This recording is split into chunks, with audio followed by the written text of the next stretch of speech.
This is the case of Wesley Wayne Miller and the cheerleader attacks. In 1981, Susan Brown, a 17-year-old cheerleader at Castleberry High School in Lake Worth, Texas, was at home alone when she received a phone call at 6:50 p.m. The caller inquired about Ed, who was Susan's father. In those days, people could easily find names, addresses, and phone numbers in phone books. Susan informed the caller that her father wasn't present, and the caller promptly ended the call. Later, while Susan was talking to her sister on the phone, she heard the front door open and then close. Investigating the noise, she encountered a man at the door, shirtless, shoeless, and wearing ripped faded jeans with a nylon stocking covering his face.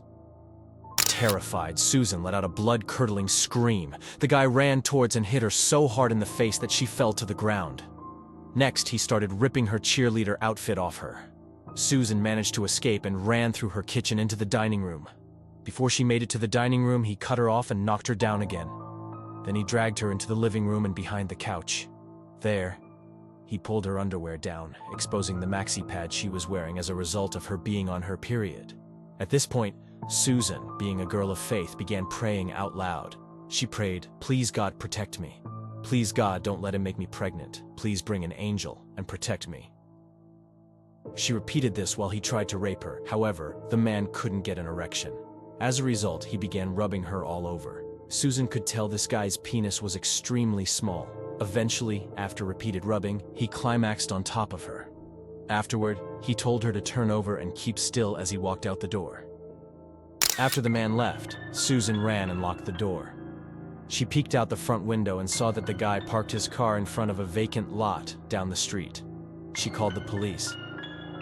When the police arrived, she described her assailant's car as a dark Buick Regal. In addition, she told the police the man had a small penis and musky body odor. Susan described him as being Caucasian, 5 foot 8 inches to 5 foot 10 inches, and weighing around 140 pounds. The police had no suspects and no leads in the case, until he struck again 10 months later. On the morning of November 11, 1981, the Vosberg family in Saginaw, Texas, experienced a typical routine. Lynn Vosberg, 19 years old, remained at home while her parents and siblings departed for work and school before 8:15 a.m. Lynn had her own phone line and number in her bedroom, separate from the rest of the family. At approximately 8:20 a.m., her phone rang, and a man on the line inquired about a random name at their address. Lynn denied any such person lived there and promptly ended the call. Shortly after, the family phone rang, with the same man asking about a different individual, to which Lynn provided the same response. Eventually, Lynn drifted back to sleep. She was abruptly awakened by a man wearing a white athletic shirt and a nylon mask covering his face, kneeling beside her bed. He gripped her phone cord, attempting to disconnect it from the wall. In shock, Lynn demanded to know his intentions, to which he menacingly replied, "I'm fixing to fuck you," before pushing her and issuing threats unless she complied with his demands to undress. Despite her pleas, the assailant forcibly stripped her clothes off, making lewd remarks and subjecting her to unwanted sexual acts. Notably, he displayed a small penis and engaged in derogatory behavior, spitting on her when she refused his advances. Subduing Lynn on the bed, the attacker confessed to stalking her and inquired about her sexual history, warning her not to disclose the assault under threat of further harm. After he finished, he instructed her to remain still as he exited through the sliding patio door. Lynn immediately sought refuge in her parents' room, locking the door and contacting the police to report the assault. Unfortunately, despite her report, the police were unable to apprehend the perpetrator. Less than a month later, on December 7th at 11:15 a.m. in River Oaks, Texas, 18-year-old Lisa Ticknor decided to sleep in after working late the previous night. She lived with her mother, who suffered from a degenerative disease that impaired her mobility and caused episodes of confusion and disorientation. On that particular morning, Lisa's mother was in her usual spot in the den, with their housekeeper out running an errand. As Lisa slept, an intruder entered the house through the carport, wearing a red mask with a nylon covering. Startled awake, Lisa saw the man run and then leap onto her bed. Initially mistaking it for a sick prank by a friend, Lisa soon realized the seriousness of the situation as the man began strangling her.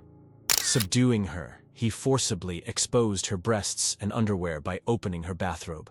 Although he began removing her underwear, he abruptly stopped and, in a hushed tone, instructed Lisa to do so herself, promising not to harm her mother if she complied. Partially unveiling his face, he proceeded to lick her breasts while attempting to rape her, despite struggling with a small penis and difficulty achieving an erection. Eventually succeeding in the assault, he ordered Lisa to roll over, threatening her mother's safety if she resisted. After the assailant left, Lisa quickly rose and saw him on the other side of their fence in the neighbor's yard, before rushing to her mother in the den. Concealing the true nature of the attack, she attributed it to a prank by a friend, unable to burden her mother with the grim reality. After reassuring her mother and arranging for a friend to contact a police officer acquaintance, Lisa went to the hospital for a rape examination. The very next day, at around 11 a.m., 20-year-old Selena McDonnell took a shower in her home, which was located not far from Lynn's residence. After finishing her shower, Selena dressed in her bra and underwear before proceeding to her closet to select some clothes. As she opened the closet door, a man suddenly emerged and attacked her. He wore only a t-shirt and emitted a strong odor of stale body odor. Subsequently, the assailant dragged Selena across the floor to her bed and proceeded to restrain her with medical tape. He then proceeded to rape her before binding her further and departing. Merely a month later, the rapist struck again, this time targeting Deborah Orman at a laundromat in Sansom Park, Texas. While she was retrieving her clean clothes to her car, Deborah noticed a man at a payphone observing her. Upon returning inside the laundromat, the man assaulted her, forcing her to the floor and dragging her to the back sink area.